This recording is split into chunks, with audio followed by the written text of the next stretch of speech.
Once upon a time, in a small village that lies between lush hills and serene rivers, there lived a kind hearted woman named Osasu. Her life was simple, her house humble, but she was known throughout the village for her generosity.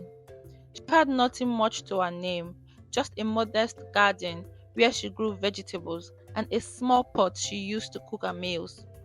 Despite not having plenty, she always shared what little she had with her neighbors, for she believed that kindness was the greatest wealth. One sunny morning, as Osasu walked in her garden, an elderly woman, popularly called Iye, known for her wisdom and mystical ways, approached her home. The villagers whispered of her magical powers, but Osasu had always seen her as a kind old soul. Iye, Osasu called out with a bright smile. What brings you here this morning? Iye returned the smile, her eyes twinkling with hidden knowledge. I came to give you a gift, my child, a gift that will change your life. Osasu was curious. A gift? She repeated. What kind of gift? From under her cloak, Iye pulled out a simple looking pot. The pot was no different from the one Osasu already used, but something about it shimmered with an unusual light. This is a magic pot, Iye explained, her voice soft and knowing. It will grant you anything you ask for. When you ask for food, it will never run empty. It will fill with as much food as you need and more. But remember, my child, this pot will only work if you are kind and grateful. If you grow greedy or ungrateful, it will no longer serve you.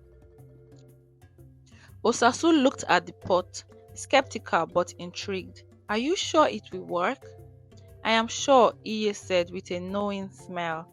But use it wisely, Osasu. The heart is the key to the magic. With that, Iye turned and walked away, leaving Osasu standing in the doorway, staring at the pot in her hands.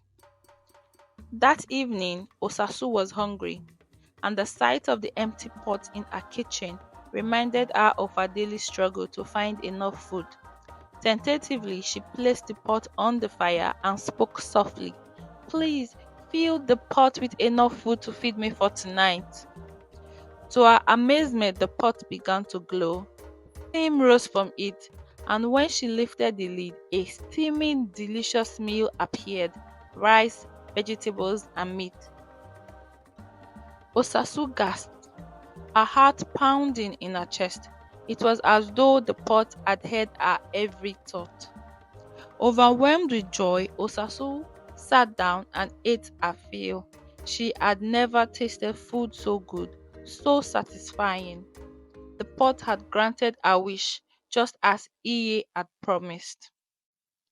Days passed, and Osasu grew more and more accustomed to the pot's magic. At first, she used it to fill her own belly, grateful for the convenience and abundance it provided. She shared a little with her neighbors, but the pot could produce so much food she found herself eating more than she ever had before. Her garden remained untouched, and soon the village began to notice that Osasu had plenty of food to spare. One day, as Osasu sat enjoying a meal alone, there was a knock at her door. She opened it to find a woman from the village, weary and hungry, standing with a bowl in her hands. Osasu, the woman said softly, our crops have failed. My children are starving. Could you spare a little food? Osasu glanced at the pot on the fire. The meal she had just prepared was plentiful, yet something inside her told her to keep it for herself. I'm sorry, Osasu said, her voice cool, but I have nothing to give. You should have prepared better. I have enough for myself. The woman's face fell, but she nodded respectfully. Thank you, Osasu, she said quietly, turning to leave. As Osasu closed the door, she felt a strange twinge of guilt, but she quickly dismissed it. I've worked hard for this, she muttered. I deserve to enjoy it. Days went by and Osasu continued to ask the pot for more food than she needed. Each meal grew larger, more extravagant, and yet she began to feel a sense of emptiness inside. The food tasted bland now, and the once joyful feeling she had when the pot granted her wishes was gone. It wasn't long before the villagers began to talk. One evening, as Osasu sat down from yet another feast, she noticed something strange. The pot had not filled as usual. She stirred it, thinking she had not asked clearly enough. Please fill the pot with food, Osasu said more forcefully this time. But no food appeared. The pot sat empty as though it had heard her but refused to obey. Panic set in. Why is this happening? Osasu asked aloud. I've been so kind. Why is it not working now?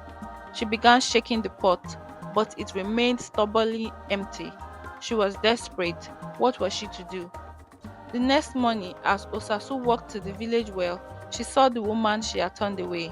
The woman was smiling, even though her clothes were tattered, and she had only a small amount of food to feed her children. Good morning, Osasu, the woman called out. Thank you for the help you've given me. The village has shared what they have with us. Osasu felt a sudden, sharp pang of regret. She had turned away someone in need when she had so much. She had forgotten the most important thing of all, gratitude. That night, Osasu knelt before the pot, her heart full of remorse. Please forgive me, she whispered, her heart trembling. I have been selfish. I have forgotten the kindness that filled my heart when I first used you. Please help me again, only if you think I am worthy. The pot shimmered, glowing faintly as if considering our words. Slowly, the food began to appear, steaming and warm. Osasu's eyes filled with tears of relief, but this time her heart was different. She had learned something deep about herself and the power of gratitude.